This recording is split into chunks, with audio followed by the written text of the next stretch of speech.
Welcome to our next class. तो इसके full class में आपको बताया गया था कि पराश्रयण दाब व पराश्रयण दाब का मापन का बर्कले हार्टले विधि। आप देखते हो लोग पराश्रयण दाब के आधार पर विलियम के प्रकार, पराश्रयण दाब के आधार पर पराश्रयण दाब के आधार पर विलियम के प्रकार types of solution on the base of osmotic pressure, यानी पराश्रयण दाब के आधार पर विलियम के प्रकार।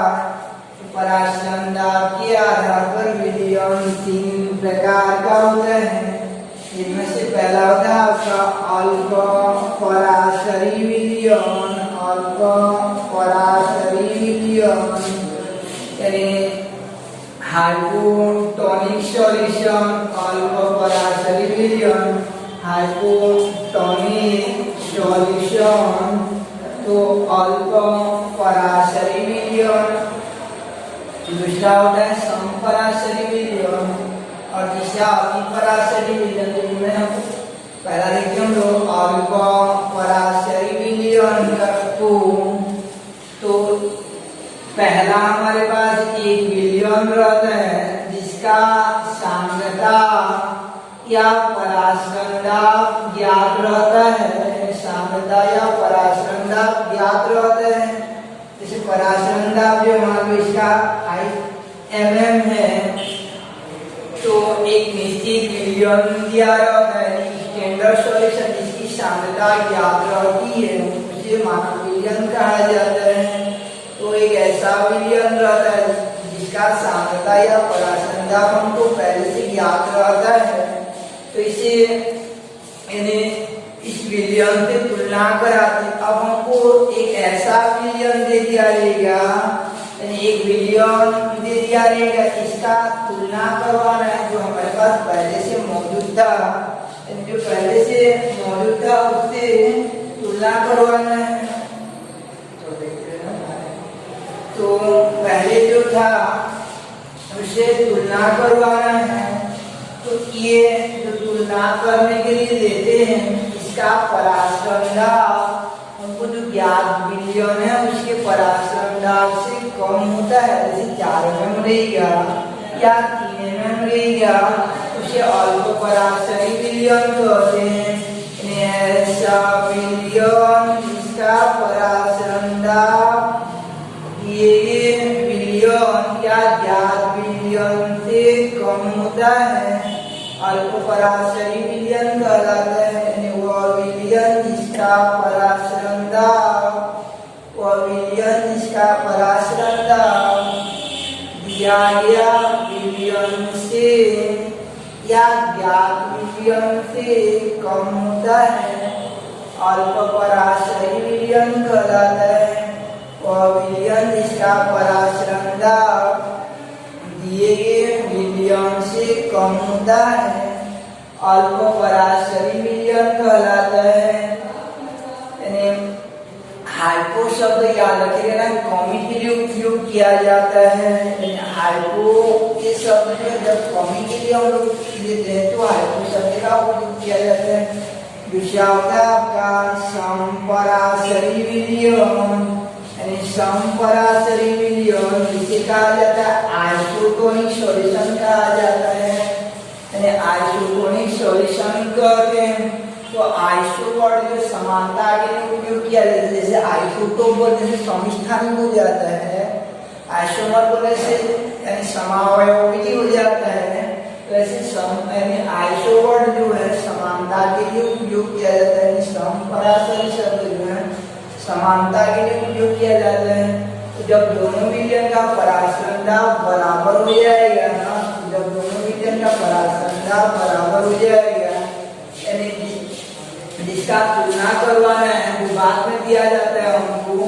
अगर वह ज्ञात विलियम या जो पहले से रहता है दिया गया विलियम जो रहता है उससे बराबर हो जाता है उसे समपराशरी विलियम कहते हैं। यानी वह विलियम जिसका पराश्रयण दाब दिए गए संपराशरी विलयन कहलाता है। वह विलयन जिसका पराशरण दाब दिए गए विलयन के बराबर होता है संपराशरी विलयन कहलाता है। दिए गए विलयन के बराबर होता है तो संपराशरी विलयन कहलाता है। तो संपराशरी विलयन के लिए याद रखे रहना, संपराशरी विलयन के लिए कि पहले विलयन का पराशरण दाब जो है दूसरे विलयन के पराशरण दाब के बराबर होता है, यानी पाई 1 = पाई 2 हो जाता है। तो पाई बराबर होता है आपका CRT, तो पाई 1 बराबर हो जाता है CRT, क्योंकि आज नियतांक उसका मान नहीं बदलेगा, ताप को जो है निश्चित रखते हैं, इसलिए ताप को T1 अगर लिख लेते हैं और इधर C2RT हो जाता है, ताप को जो निश्चित रखते हैं और R का मान नियतांक इसमें नहीं बदलेगा। यहाँ पे C1 बराबर क्या हो जाएगा आपका C2 हो जाएगा, क्योंकि RT कट जाएगा। अब C बराबर होता है आपका N/G हो जाता है, तो ND/G होता है, तो ये पहले विलयन के लिए इसलिए NB 1/V हो जाएगा और दूसरा विलयन के लिए हम लोग NB 2/V लेते हैं। दोनों विलयन का आयतन बराबर लिया जाता है, इसलिए VB लेते हैं। अब यहाँ से क्या मिल जाएगा आपको NB1 यानी NB1 बराबर NB2 हो जाएगा। मीन्स हो जाता है आपका कि N बराबर क्या होता है W/M हो जाता है, दिया गया भार बटे भार हो जाता है। तो MB बराबर क्या होता है WB/MB हो जाएगा, WB/MB, क्योंकि पहला विलयन के लिए WB1 लिख देते हैं डिवाइडेड बाय MB1 इक्वल हो जाता है आपका WB2 डिवाइडेड बाय हो जाता है आपका MB2 हो जाता है डिवाइडेड बाय MB2। तो ये संपराशरी विलयन के लिए ये शर्त होता है, याद रखिए ना, WB1 बराबर हो जाता है WB1 divided by MB1 equal हो जाता है WB2 डिवाइडेड बाय MB2, यानी संपराशरी विलयन के लिए ये शर्त लागू होता है। पहले विलयन का भार और अनुभार का अनुपात जो दूसरे विलयन के भार व अनुभार के अनुपात के बराबर हो जाते हैं।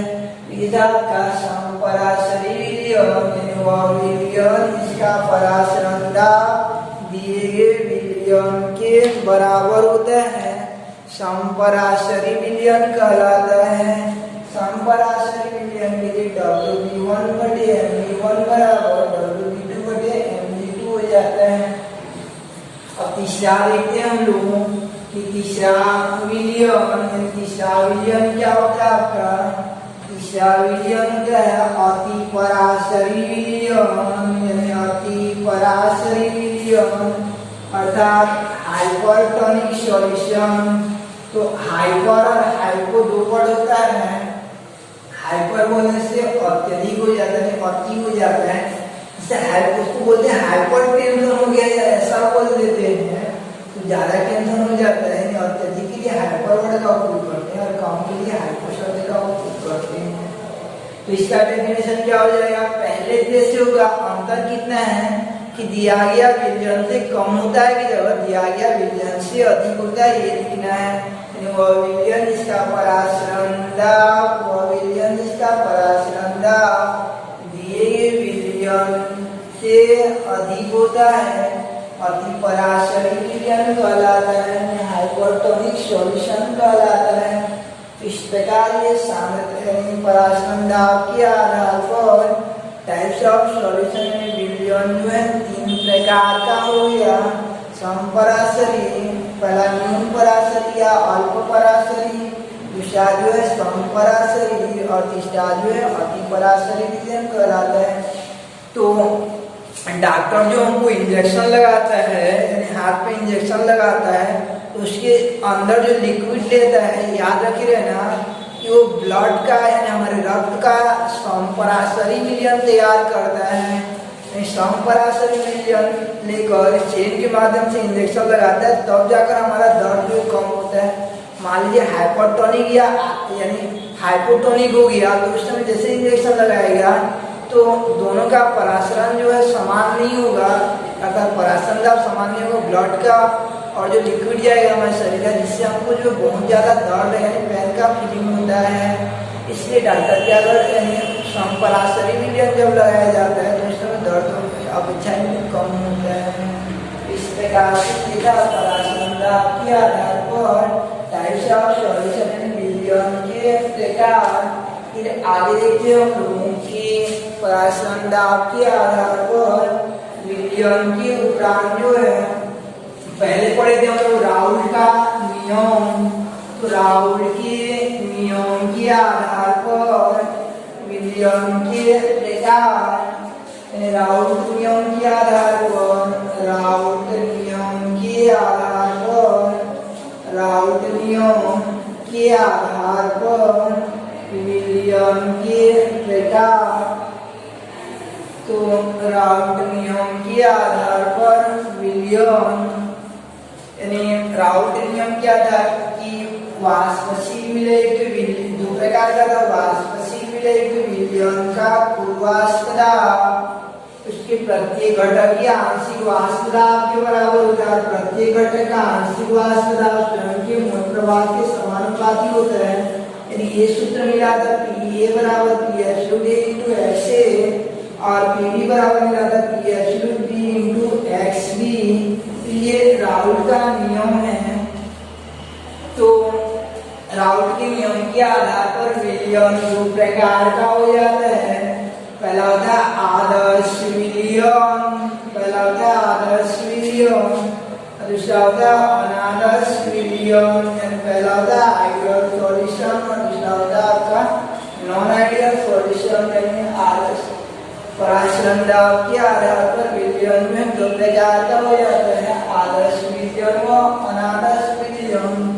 रही बात आदर्श विलयन की कहेंगे कि जो कुछ नियमों का पालन करते हैं उन्हें आदर्श विलयन कहा जाता है, और जो कुछ नियम जो राउल द्वारा बनाया गया उसको पालन नहीं करते उन्हें अनादर्श विलयन कहते हैं। जैसे आदर्श विद्यार्थी बोलेंगे तो किन्हें कहेंगे, आदर्श विद्यार्थी जो दिए गए विद्यालय नियमों का पालन करते हैं उन्हें आदर्श विद्यार्थी कहते हैं, और जो दिए गए विद्यालय नियमों का उल्लंघन करते हैं उन्हें अनादर्श कहा जाता है। तो ऐसे आदर्श व अनादर्श विलयन हो जाता है राउल के नियम की बेस पर। तो राउल का नियम क्या कहता है कि पी ए बराबर पी एब्सोल्यूट ए इंटू एक्स ए के बराबर होता है।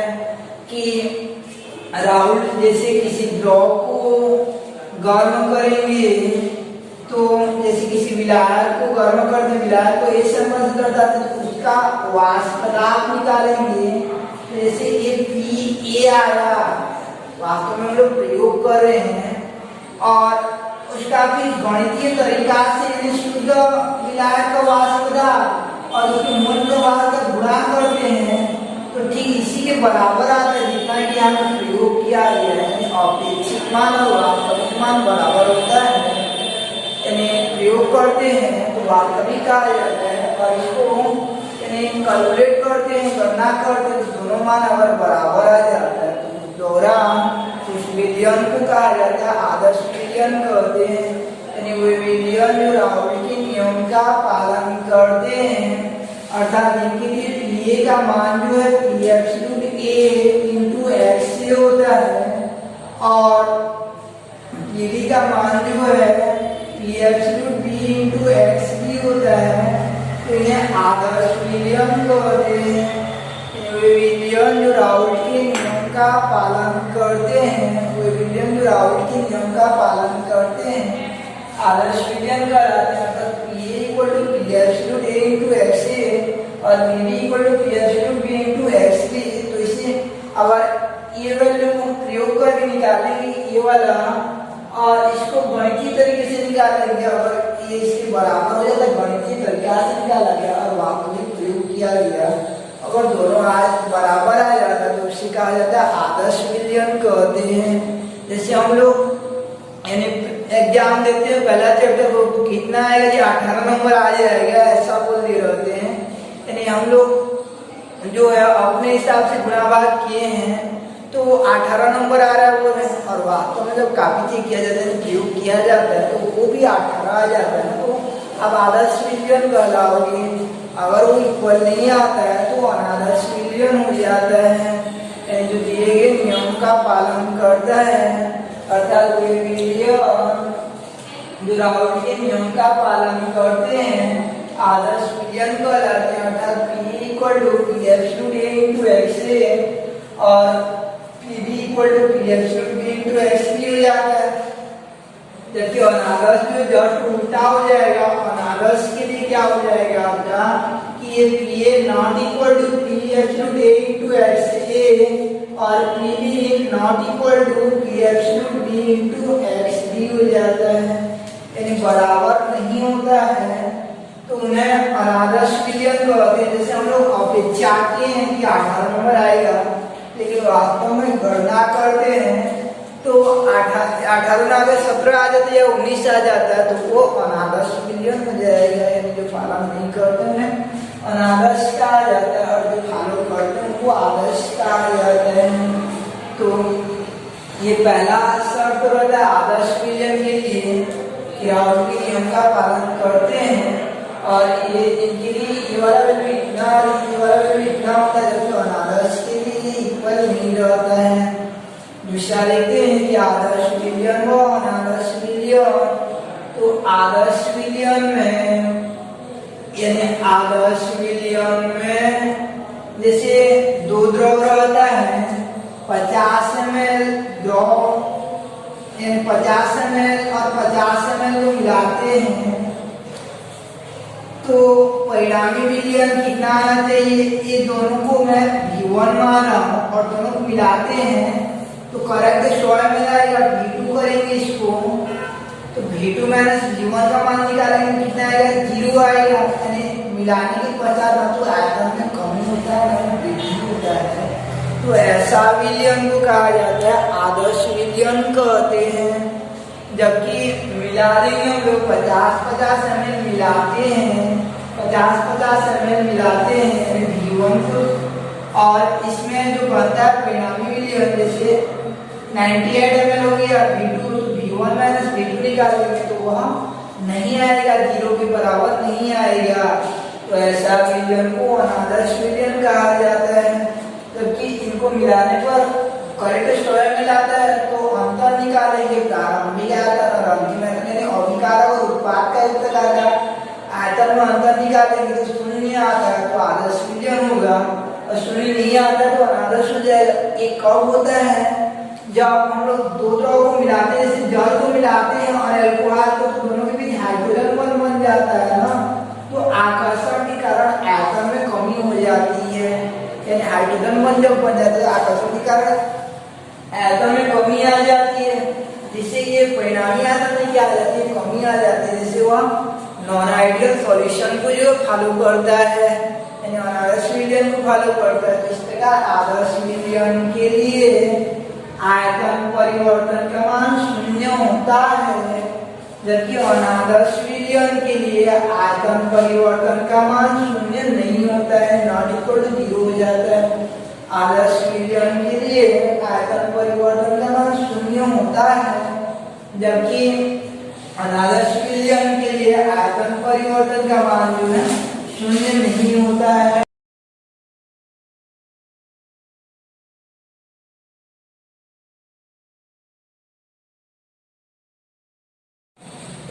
तो आदर्श विलियन के लिए आयतन परिवर्तन का मान 0 होता है, जबकि अनादर्श विलियन के लिए आयतन परिवर्तन का मान 0 नहीं होता है। अनादर्श विलियन के लिए आयतन परिवर्तन का मान 0 नहीं होता है। तो सिवा तीसरा देखते हैं हम लोगों की आदर्श विलियन, यानी दो द्रव को मिलाकर आदर्श विलियन बनाई जाती है।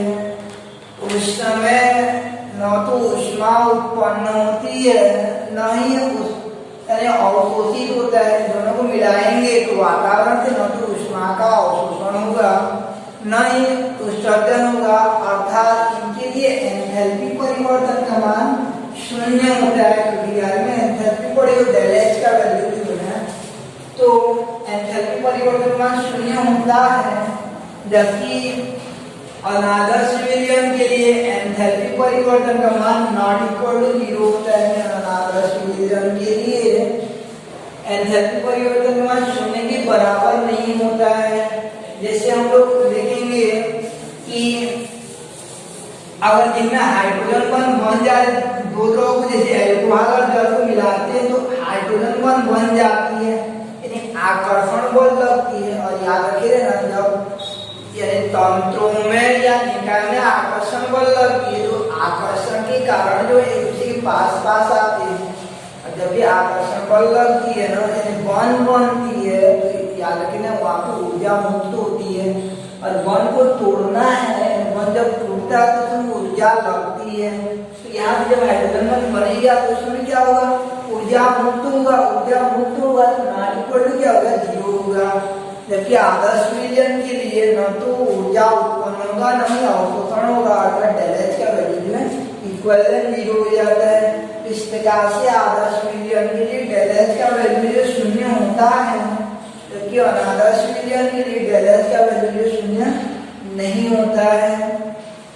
उसके बाद चौथा देखते हैं हम लोग कि आदर्श विलयन के लिए विलायक ये A' को विलायक कहा जाता है और B' को विलय कहा जाता है। तो विलायक और विलय के मध्य लगने वाला बल जो विलय और विलायक के मध्य लगने वाले बल के बराबर होता है। यानी विलय के मध्य जितना बल लगता रहेगा, विलायक के मध्य जितना बल लगता रहेगा, विलय और विलायक को मिलाने पर उन दोनों के मध्य उतना ही आकर्षण बल लगता रहता है। तो उसे कहा जाता है आदर्श विलयन कहते हैं। जैसे मान लो कि कभी ग्यारहवीं वाले पर खड़े हैं तो वो जितना आपस में बातचीत कर सकते हैं, बारी में लेके खड़े हैं वो अपने सर्किल में बात कर सकते हैं, दोनों को मिक्स कर देंगे, दोनों में उसी प्रकार का वार्तालाप करें, इसी प्रकार इच्छावान न रहे तो वो क्या हम परस्पर मिलकर आदर्श विलयन का निर्माण करेंगे। जबकि अनादर्श विलयन क्या हो जाता है कि ऐसा विलयन जिसमें विलय और विलाय के मध्य लगने वाला बल जो विलय और विलाय के मध्य लगने वाले बल के बराबर नहीं होता है, नॉट इक्वल टू AB हो जाएगा। इस प्रकार ये आपका अनादर्श विलयन के लिए हो जाता है कि विलय और विलाय के मध्य लगने वाला बल जो है वो अब बराबर नहीं होता विलय और विलाय के मध्य लगने वाले बल के बराबर। उसके बाद पांचवा देखते हैं, याद रखिए ना कि यानी आदर्श विलयन सामान्यतः उन कार्बनिक यौगिकों के मिश्रण में पाई जाती है जिनका संरचना सूत्र लगभग समान होता है, जैसे एथिल क्लोराइड और एथिल ब्रोमाइड।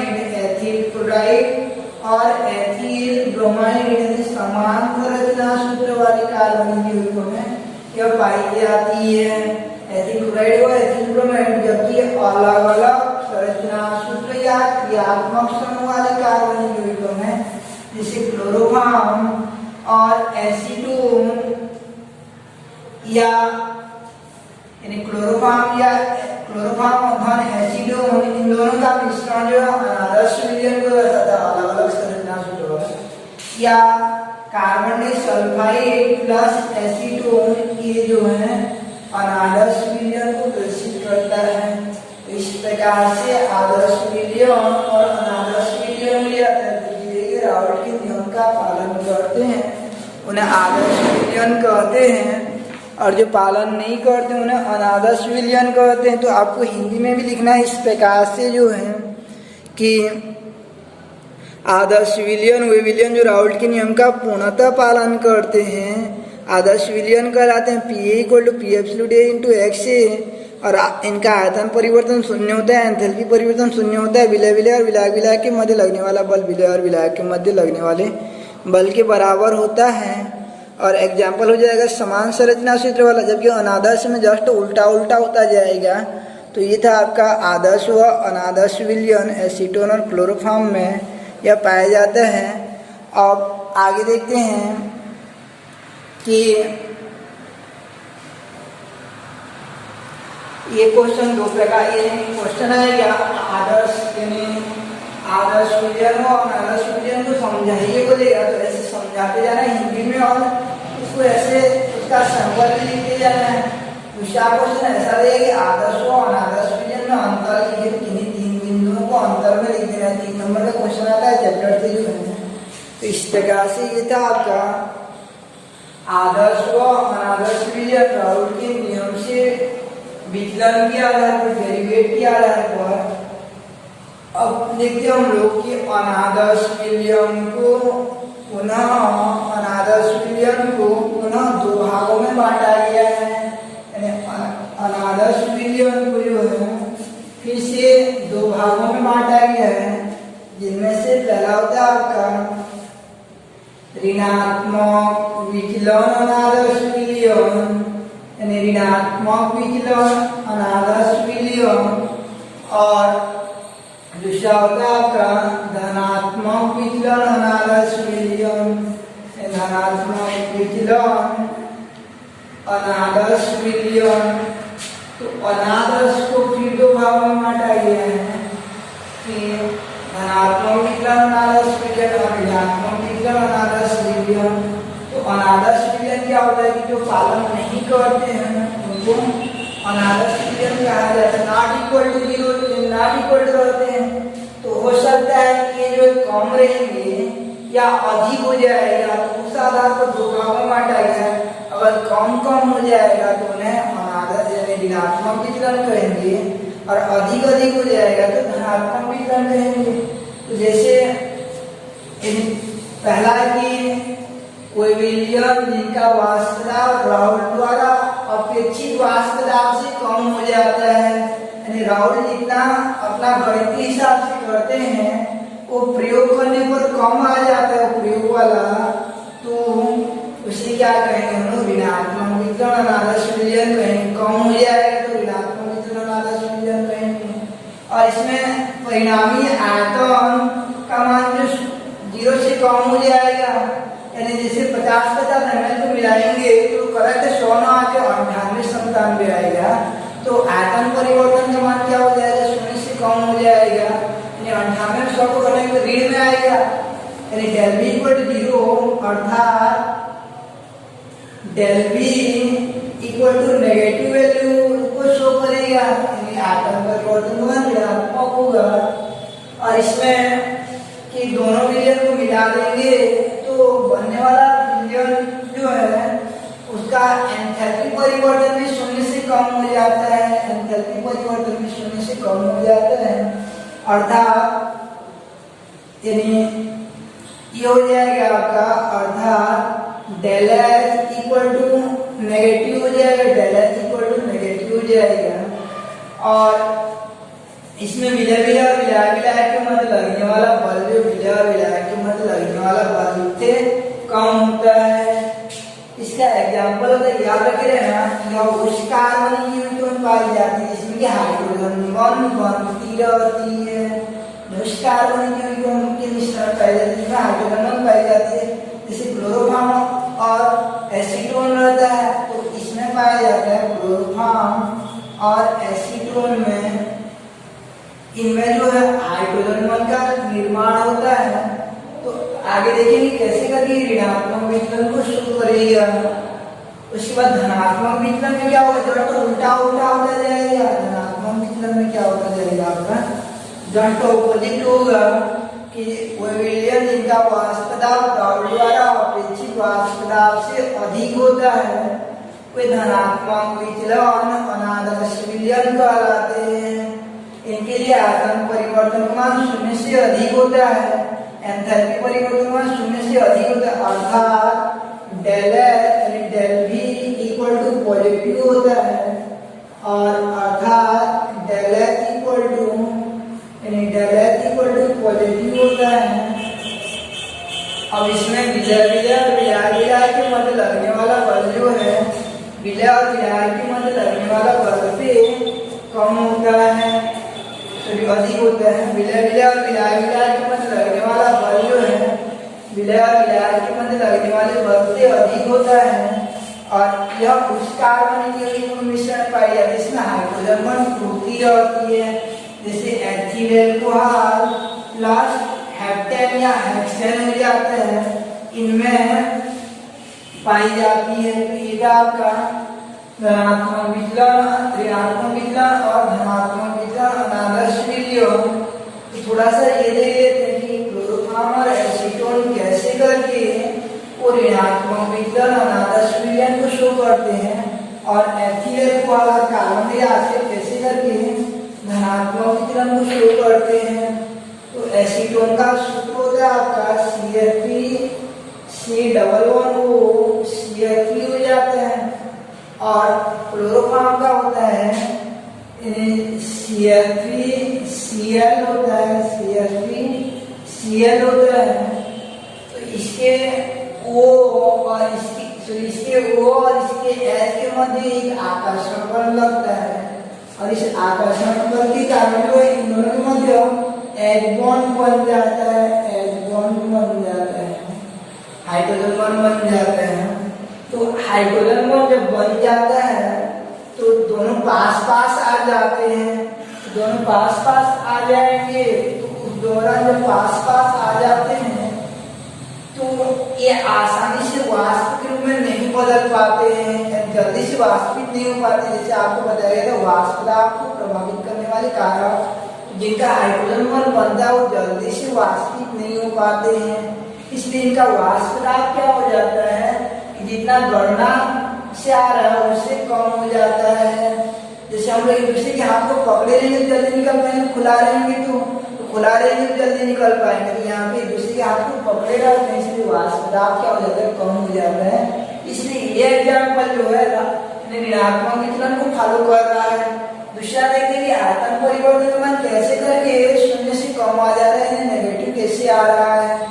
तो क्योंकि इसमें मिलाते ही क्या हो जाता है, आपका आकर्षण बल लग जाता है, हाइड्रोजन बॉन्ड बन जाती है। पहले हाइड्रोजन बॉन्ड नहीं था, मिलाते ही हाइड्रोजन बॉन्ड बन जाते हैं, आकर्षण बल लग जाता है।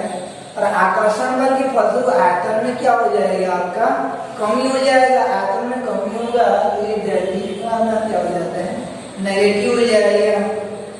तीसरा देखते हैं कि डेल एच का मान कैसे 0 से कम या नेगेटिव होगा। तो यहाँ पे क्या लग रहा है, आकर्षण बल लग रहा है। आपने बताया था आपको कि आकर्षण बल या बंध बनने पर ऊर्जा क्या होती है, मुक्त होती है, और बंध तोड़ने के लिए ऊर्जा की आवश्यकता होती है। तो बंध बन रहा है इसलिए ऊर्जा क्या होगा, मुक्त होगा, और ऊर्जा जब मुक्त होता है ना तो डेल एच का मान टाइम जो ऋणात्मक होता है। कक्षा 11 में आप देखे रहोगे कि जब उष्माक्षेपीय अभिक्रिया होता है तो उष्मा यानी डेल एच का मान नेगेटिव होता है, और उष्मा शोषी के लिए डेल एच का मान पॉजिटिव होता है। तो क्योंकि यहाँ पे उष्मा निकल रही है इसलिए डेल एच का मान क्या होगा, नेगेटिव है, डेल एच का मान लेस देन 0 हो जाएगा। उसके बाद देखते हैं हम लोग कि केवल एसीटोन है उनके मध्य कम आकर्षण बल लगता रहता है, एसीटोन एसीटोन के बीच, या केवल क्लोरोफॉर्म रहेगा तो कम आकर्षण बल लगता रहता है। क्लोरोफॉर्म और क्लोरोफॉर्म के बीच जो है विलय और विलय के मध्य कम आकर्षण बल लगता रहता है। लेकिन विलय और विलय दोनों मिक्स करवा देते तो ज्यादा आकर्षण बल लग जाएगा। विलय के मध्य लगने वाला आकर्षण बल विलय और विलय से कम हो जाता है। इसलिए ये एग्जाम्पल किसको फॉलो करता है, आपका ऋणात्मक विकिरण को फॉलो करता है। अब राइट हैंड वाला थोड़ा सा देख लेते हैं कैसे करके वो धनात्मक विकिरण को फॉलो कर रहा है। तो राइट हैंड साइड जो है इसमें क्या रहता है, आपका एथिल अल्कोहल और हेप्टेन। तो इसमें अल्कोहल के अणुओं के मध्य पहले से हाइड्रोजन बॉन्ड रहता है, अल्कोहल अणुओं के मध्य जो है पहले से एच बॉन्डिंग रहता है, पहले से एच बॉन्ड पाया जाता है, पहले से ये एच बॉन्ड पाया जाता है, तो पहले से ही हाइड्रोजन बॉन्ड पाया जा रहा है। तो जब हम लोग हेप्टेन को मिला देते हैं या हेक्सेन को, तो वो क्या करता है, ये बॉन्ड को तोड़ देता है, जाकर दोनों को अलग अलग करता है, बीच में घुस जाता है, तो बॉन्ड टूट जाएगा तो क्या हो जाएगी, जल्दी से वाष्पित हो जाएगी। इसलिए इनका वाष्प दाब क्या हो जाता है, जितना अपेक्षा करते हैं, जितना कैलकुलेट करते हैं उससे क्या हो जाता है, अधिक हो जाता है। दूसरा के आयतन परिवर्तन शून्य से अधिक कैसे हो जाएगा, क्योंकि मिलाने के पश्चात बॉन्ड टूट जाएगा, दूर दूर हो जाएगा, फैल जाएगा, तो आयतन में क्या हो जाएगा, वृद्धि हो जाएगा। इसलिए आयतन परिवर्तन शून्य से अधिक हो जाएगा। अब डेल एच का मान धनात्मक कैसे होगा, क्योंकि बॉन्ड टूट रहा है, बॉन्ड तोड़ने के लिए क्या आवश्यकता होती है, ऊर्जा यानी उष्मा का अवशोषण होगा, अर्थात उष्मा शोषी प्रकृति का होगा। इसलिए डेल एच का मान क्या हो जाएगा, आपका धनात्मक हो जाएगा। चौथा कि विलय के मध्य लगने वाला बल विलय और विलय के मध्य लगने वाला बल से अधिक होगा। कैसे कि अल्कोहल में ज्यादा आकर्षण लग रहा है और हेप्टेन के बीच भी आकर्षण लगता रहता है, दोनों मिक्स करवा देने पर वो तोड़ देता, अलग अलग कर देता, तो आकर्षण को कम करवा देता है। तो इस प्रकार से ऋणात्मक विचलन और धनात्मक विचलन अनादर्श विचलन हो जाते हैं। अंतर आएगा तो ऐसे टेबल के रूप में आपको लिख देना है और समझाने के लिए आएगा तो इनका हिंदी में भी लिखना है और उसका इस प्रकार सांकेतिक भाषा में भी लिखना है। तो ये था आपका अनादर्श विलयन के प्रकार, यानी पहला तो ऋणात्मक अनादर्श विलयन और दूसरा था आपका धनात्मक अनादर्श विलयन। यानी अनादर्श विलयन दो टाइप का हो गया कि जो यानी लेस देन कम वाले क्या हो जाएंगे ऋणात्मक, और ग्रेटर देन अधिक वाले क्या हो जाएंगे धनात्मक विचलन हो जाएंगे। कल पढ़ेंगे हम लोग एजियोट्रॉप क्या है, यानी स्थिर क्वाथी मिश्रण क्या है और स्थिर क्वाथी मिश्रण के प्रकार।